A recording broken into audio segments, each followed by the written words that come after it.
very pleased to be joined by a very busy lady by the name of Aoife O Donovan. Aoife is an associate professor in the Department of Psychiatry and Behavioral Sciences at the University of California, San Francisco. And Aoife's research is focused on revealing how psychological stress drives the development of mental and physical disorders. And as I said, she joins me now. Aoife, thank you for making the time today. No, but thank you so much. It's great to be here, and congratulations on this super podcast. Thank you indeed. Now, stress is on everybody's lips. It seems to be ubiquitous these days. And can we first of all start by defining exactly what stress is?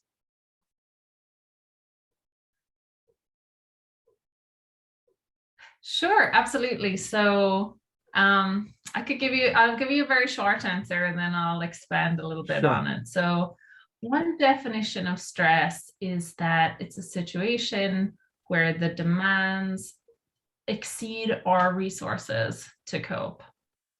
But of course, like all researchers, we like to break things down, and there are many different types of stress. I'll just talk about three of them today. There are three broad categories that we talk about. One type of stress is acute stress. So that's the kind of stress I have today, a short-lived stressful situation that elicits this biological and psychological response that's really adaptive. So these acute stressors, these short-term stresses of life, are really critical for helping us to get stuff done and get going. And our body is really well adapted to cope with them and recover from them.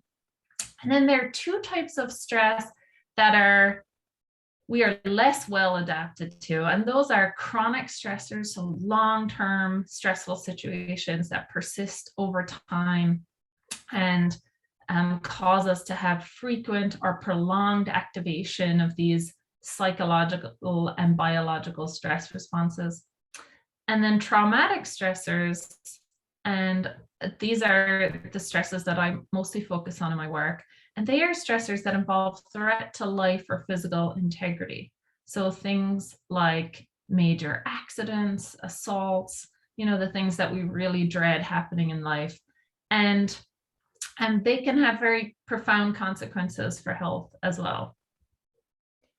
And so when you talk about consequences for health, how would they manifest themselves physically and then psychologically?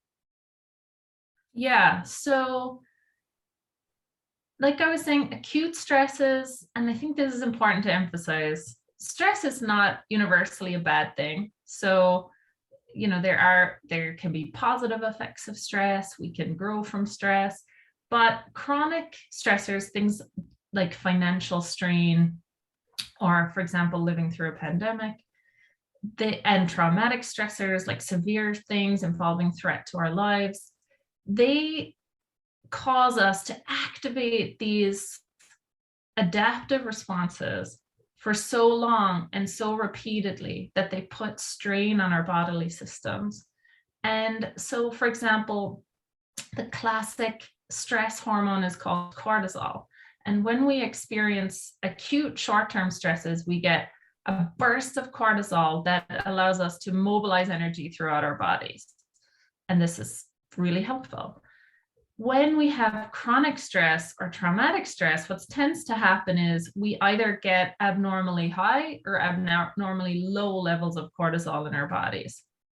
The very high levels of cortisol are actually toxic, and the very low levels of cortisol are also really problematic because they allow other systems like the immune system to be overreactive. And together, all of these responses to chronic and traumatic stressors over long periods of time can be toxic to our organs and toxic to our circulatory system and cause health problems like increase our risk for major chronic diseases of aging. So when you say the immune system for me and for many of the listeners is the body's response to an invading pathogen of some description. Mm-hmm. And I know that's turned inwards at times with autoimmune diseases. Does the the mind or the body then, does that interpret stress then as a pathogen of sorts? Yeah, so this is kind of the story that drew me into stress research in the first place. So early research in the 1930s focused on the stress response, was conducted in Canada by an immigrant named Hans Selye from Hungary.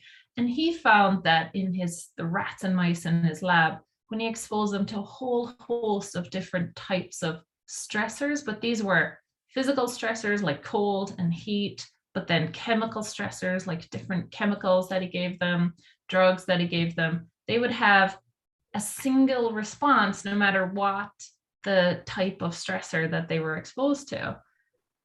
Years later, it was discovered that psychological stressors, so in humans and in other species too, psychological stressors, so merely experiencing the psychological experience of being threatened or being challenged activates the same biological response. And yeah, I don't know if I'm not sure if I lost track of your question, but yeah, psychological stressors activate the same response as physical stressors. So is that then, does that come down to the person's interpretation of their state of security? Is that what that is? It can be, yeah, that's a really sort of good way of thinking about it. For sure, when people feel unsafe, when they feel their security is threatened, or they even anticipate, and this is the unique feature of humans, or we think it's unique to humans, that humans not only can elicit a biological stress response when they feel that they're currently under threat, but also when they anticipate they might be in danger in the future. And this is one of our great gifts, right? We can anticipate things that are coming, and we can actually like elicit a response to help us to deal with that. But it becomes our great enemy when it becomes overactive, and when we anticipate things that never happen. So there were actually studies done looking at worries, and what they found was that of all the things that people worried about, only about 10% of them happened. I think we all know that's the case. So this comes down really to human beings using their imagination against themselves and creating, through rumination, creating these monsters in our minds that then manifest themselves in our bodies as stress responses. Is that right? That's right. And so this may be why. There's been some great work done on the features of stressful situations that make them most harmful, or make them elicit the strongest responses. And some of those features are uncertainty and uncontrollability. So your listeners will be so familiar with uncertainty because it's been the story of our lives for the past 2 years. And we all know that some of the things that we worried about happening at the start of the pandemic never happened. And it's the uncertainty that really drove a lot of the anxiety and the stress around COVID-19. We'll come back to COVID-19 in a second, because I know you've done a lot of research into that whole area. Can we talk about inflammation and how inflammation links in with stress and the immune system? Because that seems to come up again and again and again. And systemic inflammation seems to be a watchword these days as far as scientific research into stress is concerned. Yeah.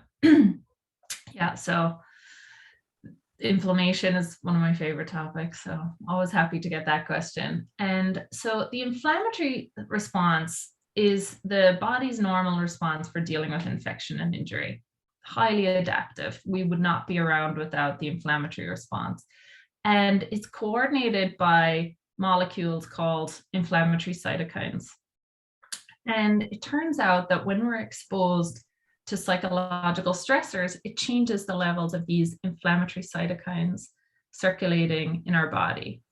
And these cytokines are very powerful. So we know that they regulate immune responses, they mediate immune responses, and they can be toxic to bodily cells. What's really fascinating and has really only come to light over the past 10 years or so is that these molecules, these cytokines, can also influence the functioning of the brain and actually change the way we think, the way we feel. And so these cytokines, which have become a major focus in my lab, are really mediators of so many of the different outcomes of exposure to stress, both mental health outcomes and physical health outcomes. Now, you mentioned cytokines there. Cytokines was a term that came up again and again over the last couple of years during the pandemic. We heard about a cytokine cascade and an overflow because of the body's response to this invading pathogen, which, as we all know now, was COVID-19.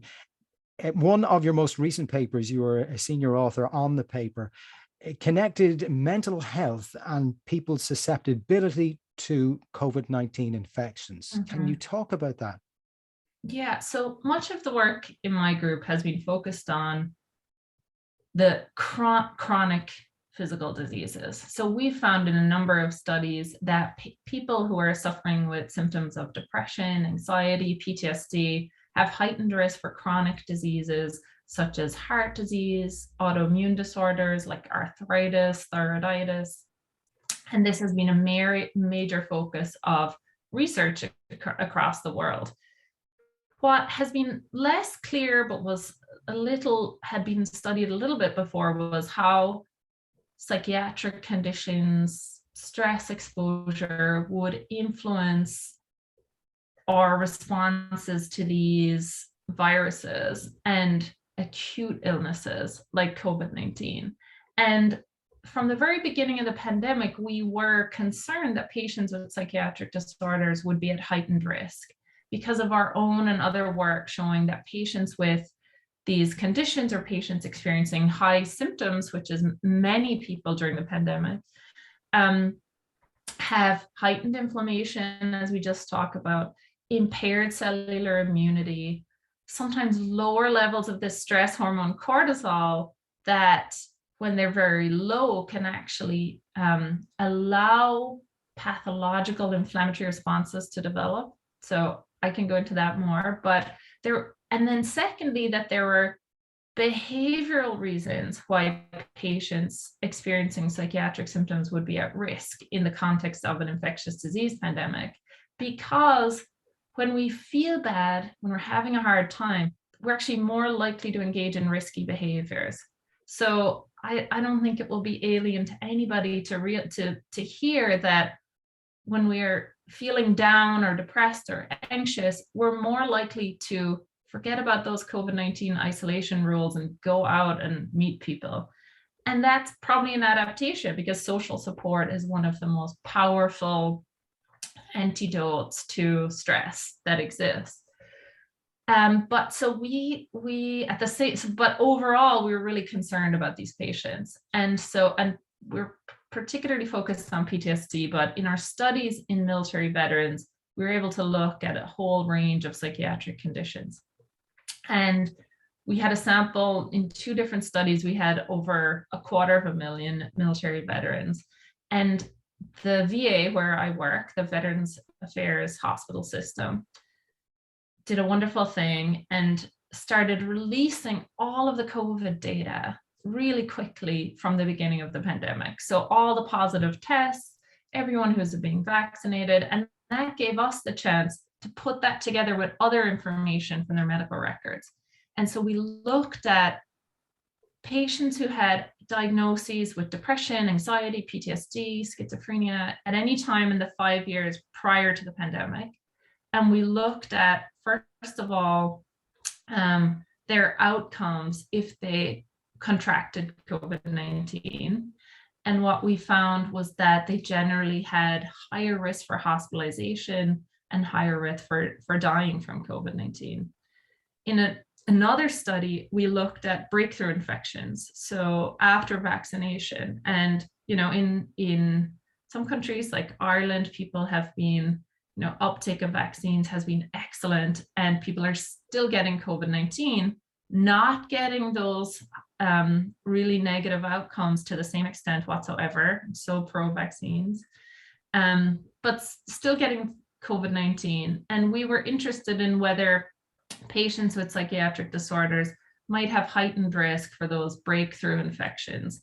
And they did. So we found across all the conditions, particularly in individuals aged older than 65 years, the strongest effects were in those older people, that if you had a diagnosis with a psychiatric disorder, you had higher risk for getting a breakthrough infection. You have said that you've seen a similar relationship between somebody's mental health or their psychiatric conditions and their propensity towards being susceptible towards other chronic diseases such as heart disease. Is there anything particularly novel about the COVID-19 pandemic and what that has presented in your research?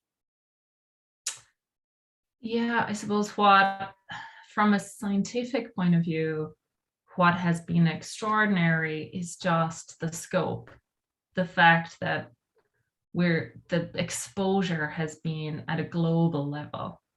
And so I think, although I wish we could all go back in time and not have it, and it has been horrific, it has allowed us to ask questions about how mental health impacts infectious disease risk that we couldn't have asked otherwise because of the sample sizes that are needed. And so hopefully, it's going to help us in the future to understand how we could intervene and improve immunity, improve immune function in people with psychiatric disorders, and protect against other infectious diseases as well. So in a roundabout way, the pandemic has kind of been a gift to researchers, really, an unwanted gift, but a gift all the same. Yeah, exactly. A lot of times out of some of the most horrific situations in the world, we do make important scientific advances. Not worth it, but it is one small silver lining. And are these studies are particularly, or I presume they're ongoing then, and they will be for the foreseeable as far as the ramifications of this global pandemic on stress research is concerned? Absolutely. So at the very beginning of the pandemic, it was the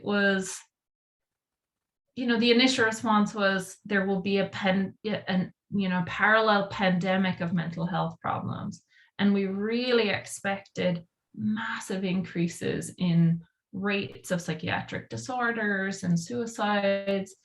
And it wasn't quite as large as people might have expected. There's been a lot of distress throughout the world, and yet also a lot of coping, a lot of resilience. And I think a lot of people coming together to find ways through it.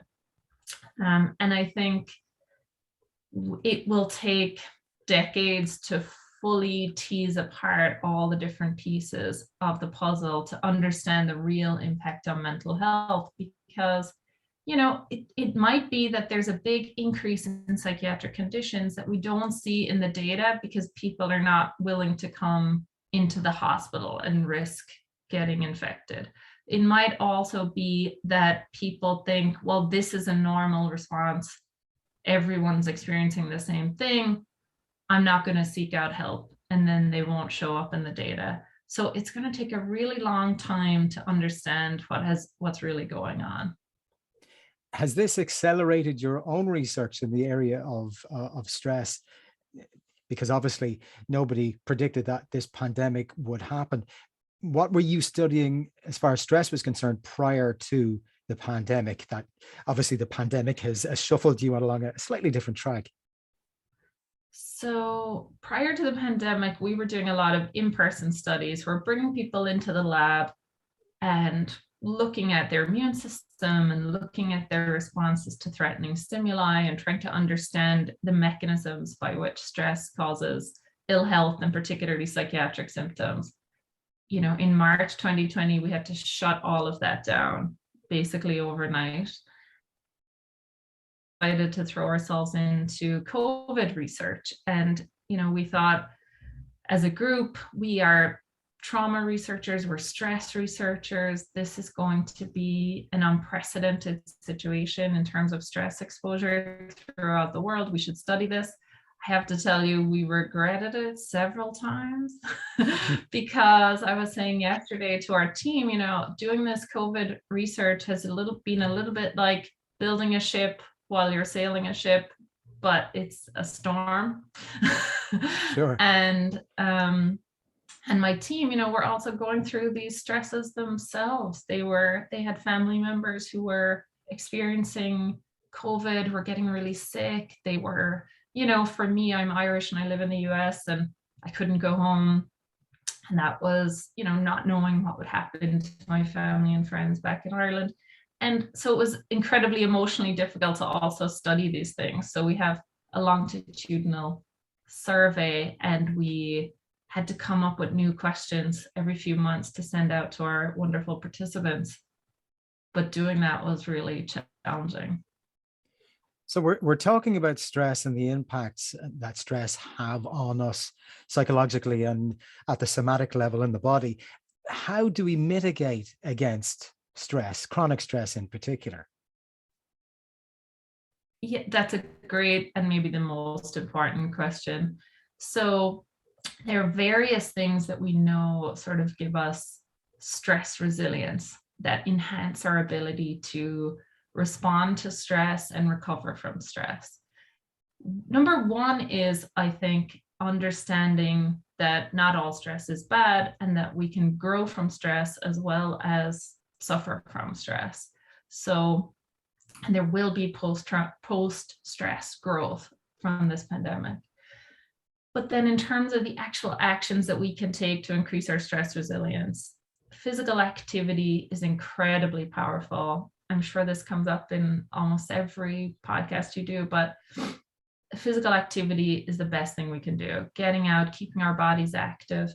So physical activity elicits is a kind of physical stressor. So this might be, overly confusing, but physical activity is a type of physical stressor. But when we actually get increases in those inflammatory cytokines I talked about when we engage in physical activity. But what's beautiful is at the same time that we get those cytokines, we also get anti-inflammatory proteins that increase from physical activity that sort of resolve this inflammatory response and can put us back to more of a baseline state. So the number one thing you can do when you're experiencing stress is stay physically active, keeping a healthy diet, avoiding the high fat, high sugar foods that we all crave under stress. And in terms of the psychological responses to have, something we found in a sample of individuals who, a lot of them had trauma exposure, is that people who tend to suppress their emotions had the highest levels of inflammation. So unfortunately, we cannot run away from our feelings and experiences. We have to process them. It's tempting sometimes for sure, but suppression is not a good emotional regulation response. And then finally, social support, investing in your social relationships as much as possible. If you're socially isolated, trying to find ways to stay socially connected, engage in, activities that connect you with other people, whether it's on Zoom or in real life.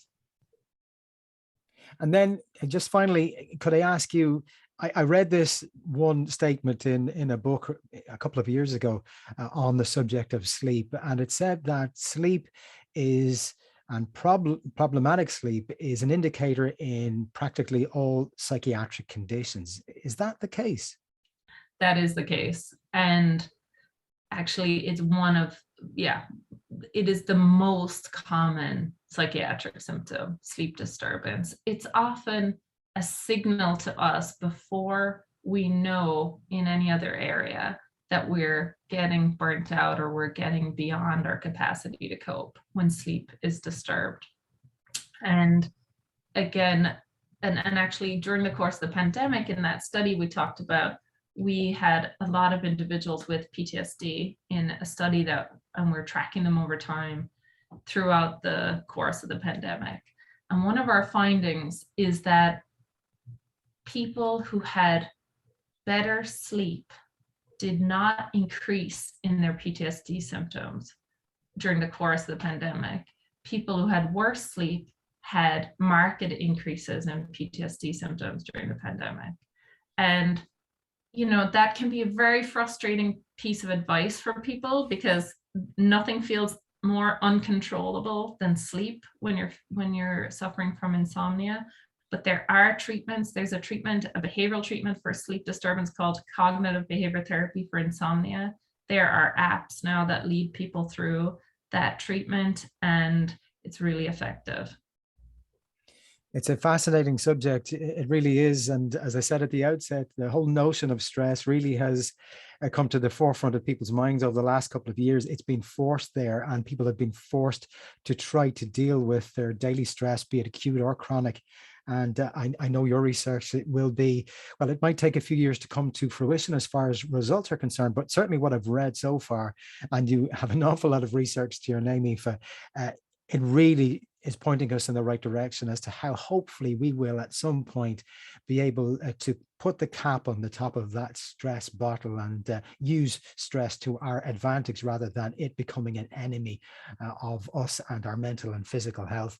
Aoife, thank you so much for taking the time for talking with me today. And we will pop all of your information on our podcast for listeners to read up on if they want to find out more details about your research. Great. Thank you so much. It's really great to talk to you.